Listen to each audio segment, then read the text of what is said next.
The story begins in a grand private hall inside an old European mansion, where wealth and tradition often met to impress guests.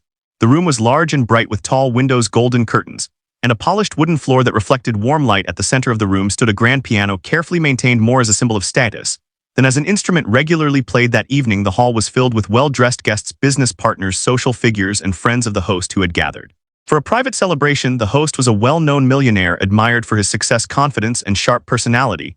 He was used to being the center of attention and enjoyed proving his superiority through words, jokes, and challenges. Many people laughed at his remarks, even when they felt uncomfortable, because his approval carried weight. He believed money was the ultimate measure of worth, and that skill without wealth was incomplete. Among the staff moving quietly through the room was a young boy who helped with small tasks. He was there to assist with arrangements and cleaning, and he kept his head down, doing his work carefully. He came from a modest background and had learned to stay unnoticed in spaces where he did not belong. Music, however, was different for him at home. He spent hours practicing on an old worn piano that barely stayed in tune. He had learned to play by listening, watching, and repeating until his fingers remembered what words could not teach. The boy did not expect to be seen that night. He moved near the piano only to adjust a small detail as he had been instructed. As he did so, he gently pressed one key to check its position. The sound was soft but clear, and it carried through the quiet moment between conversations. The millionaire noticed immediately. He turned with a smile that held amusement rather than interest. He asked loudly who had touched the piano. The room grew quiet as attention shifted toward the boy. The boy froze, unsure whether to speak. He apologized softly and stepped back. The millionaire laughed and waved his hand as if amused by the situation. He began asking questions about whether the boy could play. The tone of his voice suggested he already knew the answer. Some guests smiled politely, while others looked away, sensing discomfort. When the boy admitted that he played a little, the millionaire laughed again. He made a comment about how everyone claimed talent until tested. The guests reacted with mixed expressions. Some found it entertaining, while others felt uneasy. The millionaire then made his challenge. He said he would give the boy 10 million if he could truly play the piano. The words were spoken loudly and confidently, meant to amuse the room. Laughter followed, because no one believed the offer would ever be serious. It was not meant to be. The boy stood still. He felt the weight of every eye in the room. His hands felt warm, and his heart beat fast. He knew the challenge was not fair. He knew it was meant to humiliate, yet something inside him felt steady.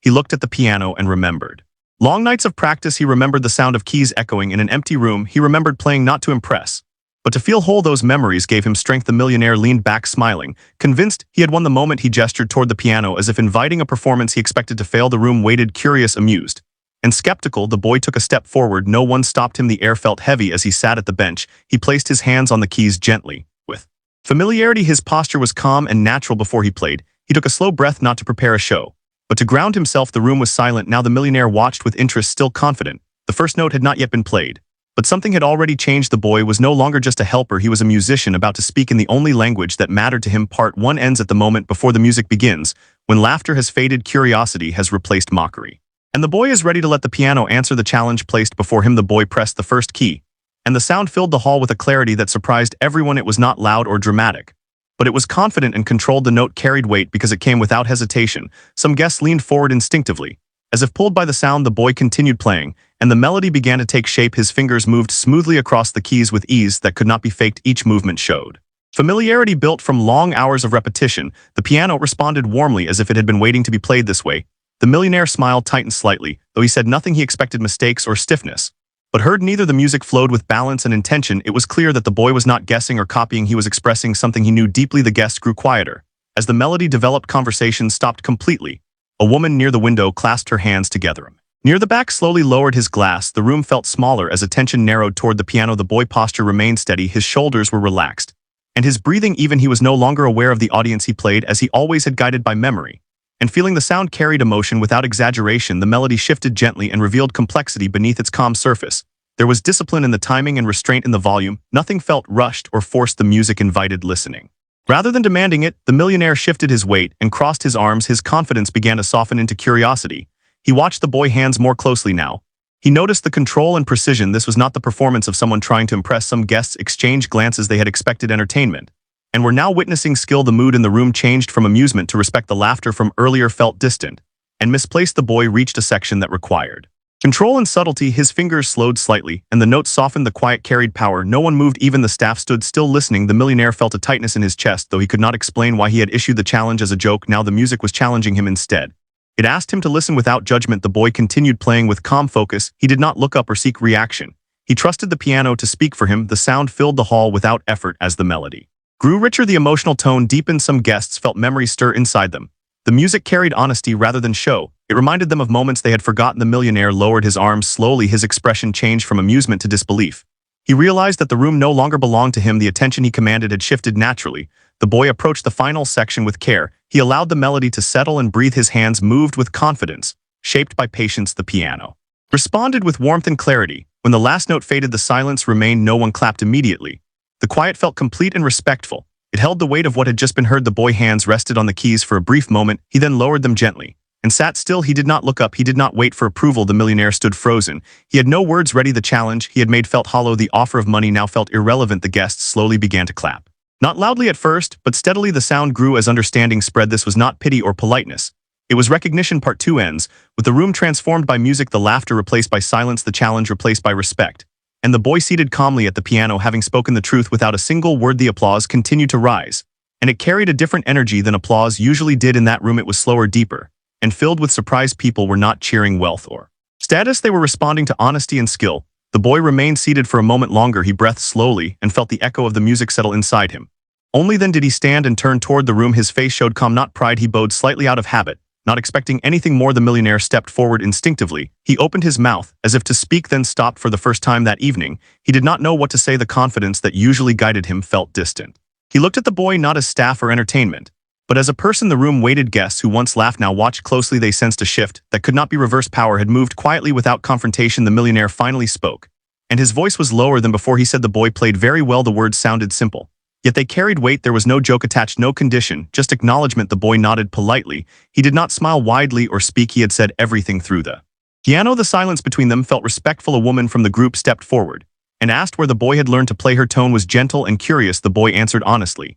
He said he learned at home on an old piano and practiced whenever he could. His voice was soft but steady. Several guests reacted with surprise. They had expected lessons, tutors, or privilege. Instead, they heard persistence and passion. The contrast unsettled their assumptions. The millionaire listened carefully. He looked at the piano, then back at the boy for a moment. He seemed to consider the offer. He had made 10 million had been spoken as a joke.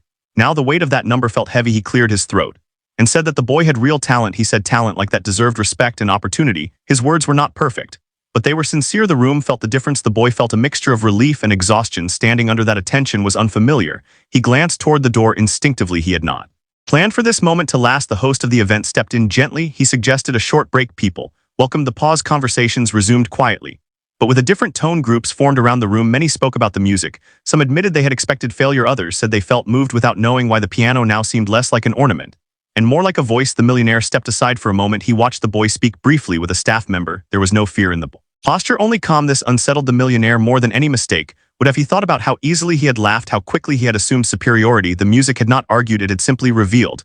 When the boy moved away from the piano, he did so quietly. He returned to the edge of the room, unsure where to stand. A few guests smiled at him with genuine warmth. One nodded in respect. Another whispered, "Well done." The boy felt overwhelmed, but grounded. He reminded himself that he was still the same person. He had only played as he always did. The difference was who had listened. The millionaire approached him again. This time, there was no audience forming. He spoke calmly and asked the boy his name. The boy answered. The millionaire repeated it slowly, as if committing it to memory. He said the piano deserved to be played more often. He said that he had forgotten what it meant to truly listen. The words surprised even himself. They were not planned. The boy listened respectfully. He did not respond with expectation. He simply nodded. The millionaire then said that money could not measure what had just happened. He did not withdraw his offer nor repeat it. He let it dissolve naturally. In that moment, the challenge no longer mattered. The guests felt the shift settle. The room returned to movement and sound, yet something remained changed. The piano was no longer silent, and neither were the assumptions that had filled the space. Part 3 ends with the power dynamic quietly transformed. The boy stands recognized, not elevated by wealth, but by truth. The millionaire stands reflective, no longer laughing, but listening. And the room carries forward a new awareness shaped by music that spoke without asking permission. After the break, the gathering resumed, but the atmosphere no longer carried the same careless confidence that had filled the room earlier. People moved more slowly and spoke more thoughtfully. The boy remained near the edge of the hall, unsure of his place. Now that attention had shifted toward him, he did not feel proud or embarrassed. He felt quiet and tired, as if he had walked a long distance without moving. Several guests approached him gently. They did not ask bold questions or offer exaggerated praise. They simply thanked him for the music. One older man said the melody reminded him of his youth. A woman said it made her feel calm in a way she had not felt in years. The boy listened respectfully and nodded, unsure how to respond. He had never imagined music could affect strangers like this. The staff member who had brought him to the event checked on him. She asked if he was all right. He said yes, and thanked her. She smiled warmly and told him he had done well. Her words felt sincere and grounding. Across the room, the millionaire stood speaking with a small group. His posture was different now. He was no longer commanding attention with humor. He listened more than he spoke. Those close to him noticed the change they sensed. He was processing something deeper than embarrassment. He looked toward the piano again. It no. Like a symbol of ownership, it felt like a reminder. He thought about how rarely he had truly listened to music, how often sound had been background to conversation, power, and display. The boy performance had interrupted that pattern. The host of the event announced that the evening would continue. As planned, music would play softly in the background and refreshments would be served. Yet many guests found themselves lingering near the piano. They looked at it differently now. Some wondered how many stories it silenced. The boy eventually found a seat near a window. He watched the city lights outside and allowed his thoughts to settle. He replayed the feeling of the keys beneath his fingers. He remembered the moment when the room fell silent. That memory felt distant already, like something that belonged to the piano more than to him. The millionaire approached again, but this time alone. He did not speak immediately. He stood beside the boy and looked out the window as well. The silence between them felt natural. After a moment, he said, the boy played with honesty. The words were simple and unadorned. The boy thanked him quietly. There was no tension in his voice, no expectation. The millionaire nodded and said that honesty was rare. He admitted that he had forgotten how powerful it could be. He then asked the boy if he planned to continue playing music. The boy answered yes without hesitation. He said it was something he could not imagine leaving behind. The millionaire listened carefully. He said opportunities often came wrapped in unexpected moments. He said that talent deserved space, not ridicule. The boy listened, but did not respond with excitement. He simply absorbed the words. The millionaire did not mention the 10 million again. The number had lost meaning. What remained was awareness. He stood for a moment longer, then excused himself as the evening drew to a close. Guests began to leave. Some paused near the boy to say goodbye. They treated him with respect, not curiosity. The staff thanked him quietly and wished him well. When the boy left the building, the air outside felt cool and grounding. The noise of the city returned, reminding him that life continued as usual. He walked slowly, replaying the evening in his mind. He did not feel changed in his core, yet he felt steadier back inside the mansion. The millionaire remained for a while. He stood alone near the piano and touched the lid gently. He thought about the challenge he had made so casually. He realized that power spoken lightly could wound deeply. The boy had not argued or defended. He had simply played. This realization stayed with him. He did not frame it as guilt or regret. He framed it as learning. He understood that wealth gave him influence, and that influence carried responsibility. Part 4 ends with the night settling into memory. The boy walks away unchanged in character, yet strengthened in trust. The millionaire remains behind, changed in awareness, yet quiet about it, and the piano stands between them, no longer a symbol of status, but a reminder of truth spoken through sound. Days that followed the evening at the mansion, life returned to its familiar rhythm, yet something subtle had shifted for everyone involved. The boy went back to his daily routine, helping where he was needed and practicing music whenever he could find quiet time. Nothing around him looked different, yet he felt more grounded inside. He no longer wondered whether his love for music was only a private comfort. He knew now that it could speak beyond his room, beyond his family, and beyond his circumstances. At home, he sat at the old piano as he always had. The keys were worn, and some sounds were imperfect still. He played with the same care. What changed was not his playing, but his trust in it. He no longer rushed through pieces. He allowed himself to listen more closely to each sound. Music felt less like escape and more like purpose. His family noticed the calm in him. They did not ask many questions because they sensed the importance of letting the experience settle naturally. When he played, they listened with quiet pride. There was no talk of money or opportunity, only shared appreciation. That balance helped him stay focused on growth rather than outcome. At school, his teachers noticed a difference. He participated more willingly and spoke with quiet confidence when music came up. He no longer hid his interest. He shared when asked and listened when others spoke. This openness brought encouragement rather than pressure. Word of the evening spread slowly through a few circles. It was not dramatic gossip, but quiet conversation. People spoke about the boy talent and the unexpected moment, some exaggerated details, while others focused on the feeling. The boy heard pieces of it, but did not engage. He preferred to let the moment remain where it belonged. The millionaire also carried the experience into his daily life. He returned to meetings, events, and responsibilities, yet he found himself thinking differently about how he spoke and how others listened. He noticed how easily his words shaped the room. This awareness stayed with him. In meetings, he paused more often. He listened longer before responding. He began to see how authority could silence voices unintentionally. This realization did not weaken his confidence, it refined it. He thought about the challenge he had made, how casually he had used wealth as a joke. He understood now that money could never measure skill or courage. The boy had shown him that without a single word. He began to seek out music differently, not as background, but as presence. He attended small performances without announcing himself. He listened closely. He allowed sound to exist without commentary. This practice felt unfamiliar yet grounding. One evening, he invited a small group to listen to live music at his home. This time, there were no jokes or challenges, only listening. The piano was played by a guest musician, and the atmosphere was respectful. The memory of the boy remained with him, guiding his restraint. The boy continued to practice consistently. He faced moments of doubt, as all young musicians do. Some days the music felt heavy, other days it felt light. He learned to accept both. He understood that growth was not a straight line. He began helping younger children who showed interest in music. He showed them simple melodies and encouraged patience. He remembered how exposed he had felt under attention.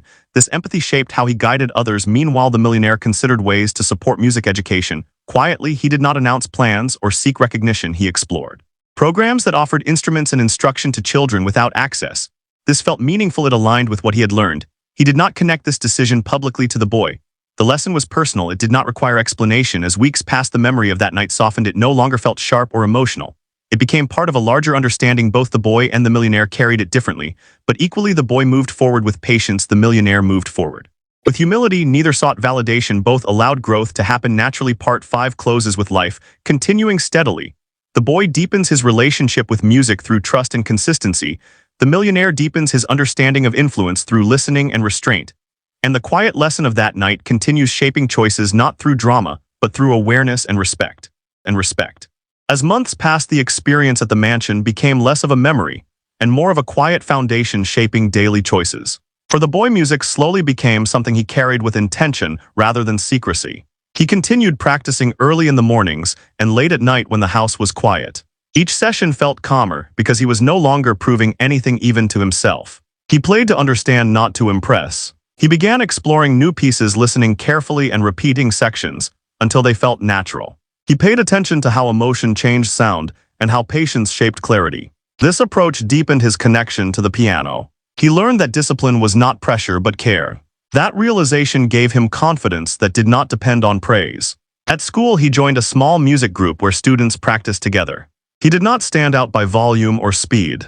He stood out by consistency and focus. Others noticed how he listened before playing. This habit earned respect naturally. When younger students asked him for help, he guided them gently.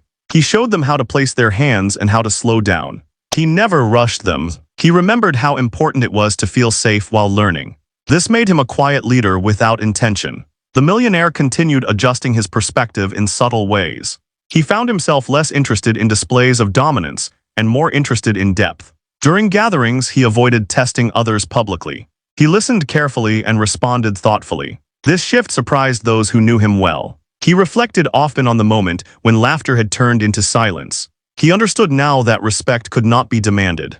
It emerged when space was given. This insight stayed with him during decisions large and small. He began supporting music initiatives quietly, not as a public figure but as a participant. He attended rehearsals and listened without comment. He learned names and stories. This involvement grounded him in ways success alone had not. The boy received an opportunity to play at a small community event. The space was modest and the audience close. He felt nervous but grounded. He played with honesty and restraint. The response was warm and sincere. He realized that connection mattered more than scale. After the performance, an older listener thanked him and shared how the music brought peace. The boy listened respectfully. He understood that music could offer something real without spectacle. This reinforced his values. The millionaire heard about the event indirectly. He felt a quiet satisfaction knowing the boy continued playing. He did not intervene or seek involvement. He trusted the path unfolding. Both lives continued separately yet guided by the same principle. Listening mattered. Respect mattered. Silence had value. The boy faced moments of frustration when progress felt slow. He remembered that growth was gradual. He stayed patient. This mindset protected his love for music. The millionaire faced moments when old habits tempted him. He caught himself and adjusted. This awareness strengthened his leadership. Neither spoke publicly about the night at the mansion. It was not needed. The lesson lived in action. Part 6 ends with both continuing forward, shaped by the same quiet truth. Talent flourishes when given respect. Influence grows when guided by humility. And music remains a language that reveals character more clearly than words ever could. As the years continued, the boy grew into a young man, and music remained a steady presence in his life, rather than a dramatic turning point. He did not chase attention or quick success. Instead, he chose steady learning and quiet progress. He balanced school responsibilities, work, and practice with care. There were days when exhaustion tested his patience, but he never lost his connection to the piano. It had become a place of honesty where he could reset and refocus. His playing matured naturally. He learned to interpret music rather than repeat it. He studied how different emotions shaped sound and how silence between notes carried meaning. Teachers who worked with him noticed his depth and discipline. They encouraged him without pressure. They understood that his strength came from listening. He began performing more often in small venues, community halls, and gatherings, where people came to listen rather than judge. Each performance felt purposeful. He prepared carefully and approached the piano with respect. Audiences responded with attention and calm appreciation. He valued these moments more than loud praise. He also began teaching younger students informally. He showed them basics, but more importantly, he showed patience. He reminded them that mistakes were part of growth. This approach helped others feel safe and curious. Teaching deepened his understanding of music and of himself. The memory of the mansion remained distant, yet influential. He rarely spoke about it. When asked, he described it simply as a moment when he chose to trust himself. That honesty resonated more than any dramatic retelling. He understood that defining moments did not need decoration. The millionaire also moved forward, shaped by reflection. His public presence softened, and his private choices grew more intentional. He supported creative spaces and young talent without seeking recognition. He believed that influence should open doors rather than close them. He mentored, selectively choosing depth over quantity. Those who worked with him noticed his attentiveness. He asked thoughtful questions and allowed others space to grow. This approach built loyalty and trust. At times, he encountered people who expected the old version of him, the one who joked, tested, and dominated. He did not argue with their expectations. He simply behaved differently. Over time, the shift spoke for itself. He attended performances quietly and listened carefully. He allowed music to affect him without commentary. This practice grounded him. It reminded him that presence mattered more than control. The boy and the millionaire never crossed paths again. They did not need to. Their lives remained connected through shared understanding rather than interaction. Both had learned that respect could change direction without force. The boy faced challenges as adulthood approached. Decisions about career stability and responsibility tested him. He considered paths outside of music and weighed them carefully. He chose balance. Music remained central but not exclusive. This flexibility kept him grounded. The millionaire faced changes as well. Time shifted priorities and energy. He accepted these transitions without resistance.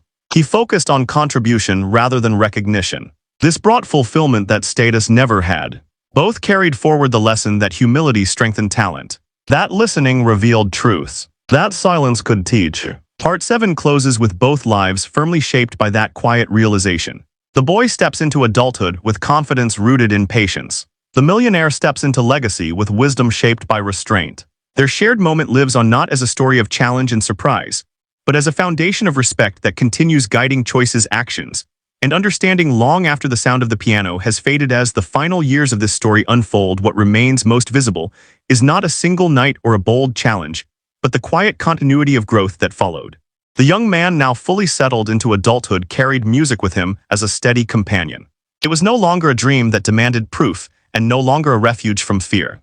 It was simply part of who he was. He continued to play regularly, sometimes for others, and sometimes alone. There were seasons when work and responsibility limited his time. During those periods, he returned to the piano not with guilt, but with gratitude. He understood that music waited patiently and did not demand urgency. This understanding protected his relationship with it. When he did perform, he chose spaces where listening mattered. Small halls, community rooms, and gatherings where people came to feel rather than judge. He approached each performance with care. He prepared thoughtfully and played honestly. Audiences responded with attention and calm respect. That response mattered more to him than applause. Teaching became a natural extension of his journey. He guided students with patience and clarity. He taught them to listen before playing and to trust silence. Many of them grew not only as musicians but as people. They carried confidence that came from safety rather than pressure. He never used the story of the mansion as a lesson. He believed lessons were strongest when lived rather than told. Those who learned from him felt encouraged rather than impressed. That was enough. The millionaire reached a later chapter of life shaped by reflection. His influence remained, but his approach had softened. He no longer measured success by dominance or reaction. He valued moments of connection and understanding. He continued supporting creative work quietly. He attended performances without announcement. He listened fully and spoke sparingly. Those around him sensed depth rather than authority. This presence created trust. He often thought about how easily power could shape moments. He remembered how laughter once filled a room and how silence had followed. That memory guided his restraint. It reminded him that respect was fragile and valuable. As time passed, both lives moved further from that shared moment. Yet the understanding it created never faded. It lived in how they treated others. It lived in how they listened. It lived in the choices they made when no one was watching. The piano itself remained where it had always been, played by many, touched by few. Yet its role in that story had been fulfilled. It had spoken truth without intent. It had revealed character without accusation. The young man grew older with humility intact. He accepted change and limitation with grace. He understood that growth did not require constant motion. It required attention. The millionaire aged with awareness. He accepted transition without resistance. He focused on contribution rather than control. This brought peace. Neither sought credit for change. Neither claimed transformation. They simply allowed learning to shape them. The story closes quietly, not with reward or punishment, not with triumph or regret, but with continuity. Music continues to be played. Voices continue to be heard. Silence continues to teach. What endures is the understanding that respect reveals talent more clearly than challenge, that listening reshapes power more deeply than confrontation, and that a single honest moment can guide a lifetime without ever asking to be remembered. That a single honest moment can guide a lifetime without ever asking to be remembered.